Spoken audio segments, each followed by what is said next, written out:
नमस्कार बच्चों, संस्कृत विषय में आप सभी का स्वागत है। आज हम महाकवि कालिदास की कुमार संभव महाकाव्य की पहली चैप्टर का श्लोक नंबर 2 पढ़ेंगे। सर्ग को कहते हैं चैप्टर, इसलिए लिखा गया है सर्ग 1। तो फर्स्ट चैप्टर है श्लोक नंबर 2। यम सर्वशैलः परिकल्पे वत्सं मेरौ स्थिति दौग्धरी दोहदक्षी भास्वंती रत्नानी महौषधीश प्रथुपदिष्टाम दुदुर्हुर्धरित्रीम। ये था इसका उच्चारण, श्लोक का उच्चारण। क्योंकि अगर हमें पढ़ना ही नहीं आएगा तो फिर हम इसकी हिंदी कैसे लिखेंगे पेपर में, है ना। तो पहले हमें श्लोक का पढ़ना आना चाहिए। अब हम देखते हैं श्लोक का वर्ड टू वर्ड मीनिंग। सर्वशैलः एक शब्द आए। सर्व का अर्थ है सभी, शैलः का पर्वत, यम का अर्थ है जिसको, अर्थात हिमालय को। वत्सम कहते हैं बछड़े को, गाय का जो बच्चा होता है उसे कहते हैं बछड़ा। परिकल्पे का अर्थ है मानकर, दोह दक्षे दोहने में निपुण। दोहना क्या होता है बच्चों? गाय से दूध निकालना। जैसे इस पिक में आप देख रहे हैं एक लेडी काऊ से मिल्क निकाल रही है, तो एक काऊ से मिल्क निकालने का जो प्रोसीजर है इसको कहते हैं दूध दोहना। मेरु मतलब मेरु पर्वत की, स्थिति मतलब स्थित होने पर, भास्वंती चमकते हुए, रत्नानी रत्नों को, महौषधि महान औषधियों को, चा का मतलब और। प्रथु का अर्थ है पृथुराज, यानी कि पृथु नाम का राजा, पृथु राजा है।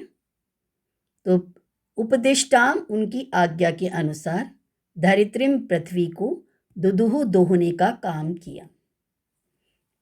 अब हम देखते हैं इस श्लोक का अर्थ क्या निकला।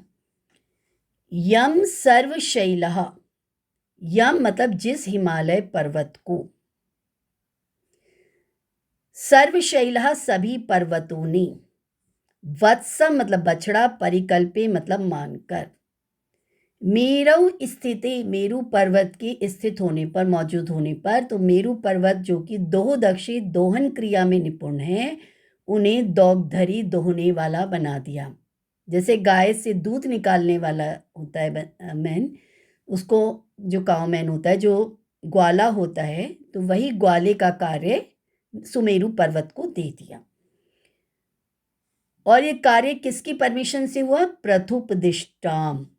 प्रथु एक राजा हुए हैं जिनके नाम से ही इस धरती को पृथ्वी कहा जाता है। ये जो अर्थ है हमारी, जिसको हम धरती कहते हैं, पृथ्वी कहते हैं, संस्कृत में हर शब्द का डीप मीनिंग होता है।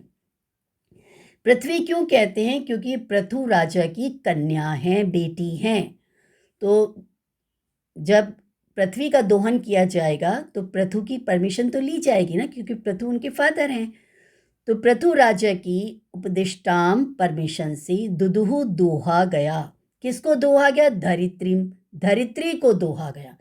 अब धरित्री क्यों कहते हैं? अर्थ को धारणा धरित्री उच्यते, सबको धारण करती हैं धरती। आपने देखा है धरती पर हम सब बैठे हुए, धरती पर पेड़ हैं, धरती पर पर्वत हैं, तो इस सभी को धारण करने के कारण पृथ्वी को, अर्थ को धरित्री कहा जाता है। ठीक है। और इसका रिजल्ट क्या निकला?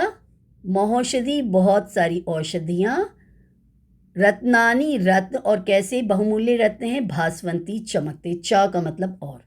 क्या निकला इस श्लोक का? समस्त पर्वतों ने हिमालय पर्वत को बछड़ा मानकर दोहन क्रिया में निपुण, सुमेरु पर्वत को दोहने वाला बनाकर पृथु राजा द्वारा उपदिष्ट पृथ्वी से चमकीले रत्न और संजीवनी आदि औषधियों का दोहन किया।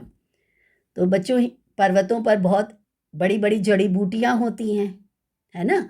आपने देखा होगा, सुना होगा कि रामायण में हनुमान जी जब संजीवनी बूटी लेकर आए थे, पूरा का पूरा पर्वत ही उठा कर ले आए थे। तो जड़ी बूटियां कहाँ होती हैं? बड़ी बड़ी जो जड़ी बूटियां होती हैं पर्वतों पर होती हैं। अब यहाँ पर दो पर्वतों का नाम आया है, एक तो सुमेरु और एक हिमालय।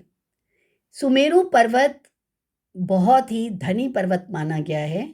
राइटर्स उसको कहते हैं कि बहुत धनी पर्वत है, कवि कल्पना करते हैं। एक्चुअली जब सूरज की किरणें उस पर पड़ती हैं तो वह बहुत चमकीला हो जाता है।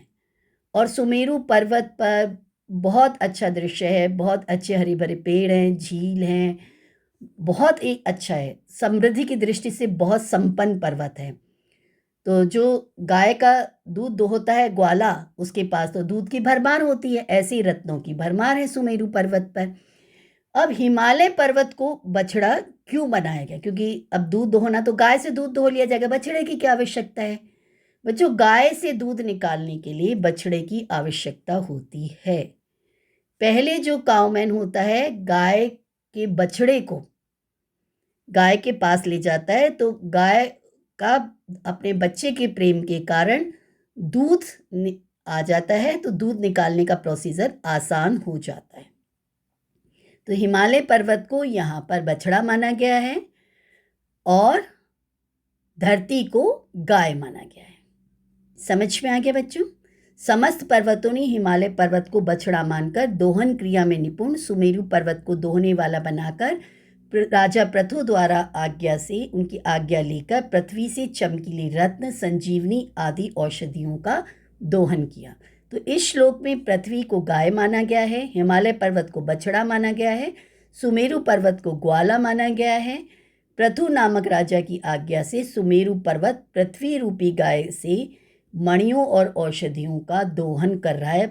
केवल यही बताया गया इस श्लोक में। अगर आपको यह वीडियो अच्छा लगा हो तो प्लीज़ इसे अधिक से अधिक लाइक, शेयर और सब्सक्राइब कीजिएगा। Thank you.